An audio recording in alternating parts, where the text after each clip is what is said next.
Hi, I'm Mike Perkins from CarGurus, and this week I'm driving the all-new 2016 Chevy Malibu Premier. The Malibu actually has one of the stranger stories in car history. It started off as a top-tier trim for the rear-wheel drive Chevelle, became its own model in 1978, and then died a few years later in '83. But it popped up again in 1997 as a front-wheel drive sedan.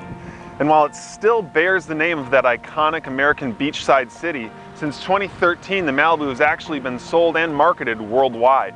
Now in its 9th generation, with more than 10 million Malibus sold over its 51-year history, for 2016 an all-new design incorporates a wheelbase stretch of nearly 4 inches to combat the frustratingly small rear seats of the previous version.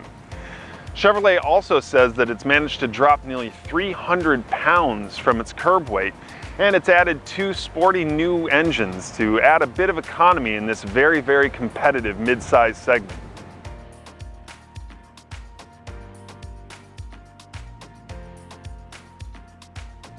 But the changes aren't just physical. This year the Malibu gets tech upgrades like 4G Wi-Fi and wireless cell phone charging, and a ton of safety features like a forward collision avoidance system, rear cross-traffic alert, and automatic parking. The 2016 Malibu will even brake automatically to avoid a collision at low speeds, and it'll steer you back into your lane if you wander a bit too far without indicating first.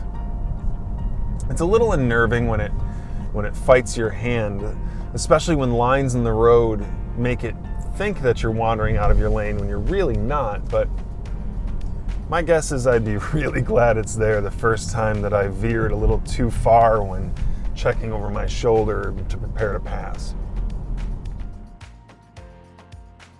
What's really interesting is the inclusion of the new teen driver system that's currently exclusive to the 2016 Malibu. Now what this does is take parental control systems like Ford's MyKey, and it takes it one step further. Whereas those systems allow you to set limits to top speed and radio volume and disallows the ability to disengage any of the various safety systems, Teen Driver actually sends parents an automatic status report after the car has been taken out that lets them know total distance driven, top speed reached, plus any events that necessitated use of any of the safety systems. So if at any time the stability control was engaged, the forward collision alerts came on, anti-lock or automatic braking was used, Dad's gonna know.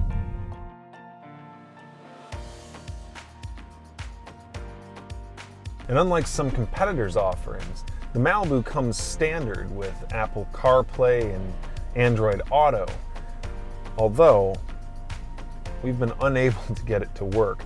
We've tried 2 different phones and 3 different cords, and it just won't register, something that was easily accomplished in the new Jetta.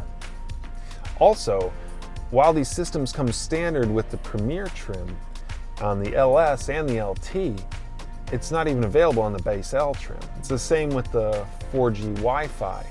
You can't get those on the L or the LS trims, only on the LT and the Premier. More than that, the sleek, responsive 8-inch touchscreen that you see here only comes standard in the Premier trim and optional on the LT, and the lower end 7-inch unit is nowhere near as nice. There's a similar delineation when it comes to engines. Base L, LS, and 1LT trims get a 6-speed automatic and a turbocharged 1.5-liter engine, good for 27 city and 37 highway miles per gallon, although you'll have to live with engine start-stop in order to achieve those numbers. It's not especially exciting with just 160 horsepower and 184 pound-feet of torque, but it's not wholly inadequate. Still, a lot of consumers will want to pay the extra $3,600 to jump up to the 2-liter turbocharged engine that comes on 2 LT trims and above.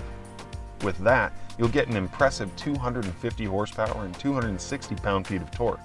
And with a very capable 8-speed transmission, you'll also enjoy 22 city miles per gallon and 33 highway. Not bad. Inside, things are really nice in this new Malibu, with heated power seats and a heated steering wheel. The extra space is noticeable as well, especially in the back seat. Although it should be noted that trunk capacity is dropped about half a cubic foot down to 15.8. Materials are completely adequate for this price point, especially considering that this Premier trim, with all the fancy options, is still just $34,285. That's a lot of car for the money. And suddenly this feels like a wholly viable competitor for options like the Ford Fusion, the Mazda 6, and the Honda Accord. Although it should be noted that the Accord is coming fresh to the table as well this year, so we're gonna have to wait and see just how high the bar has been raised. A lot of people have always considered the Malibu to be a bit of an also-ran, just a vehicle designed to go straight to the rental fleet. To be honest, it's never had the style or the athleticism of the Mazda 6 or even the Fusion, but it's getting there now, at least in the looks department. You can't say that this generation is lacking in presence or it's boring. The real question is whether all these changes are enough to keep pace with the competition. What do you think? Can the Malibu stack up against the Fusion or the Accord? Hey, thanks for watching.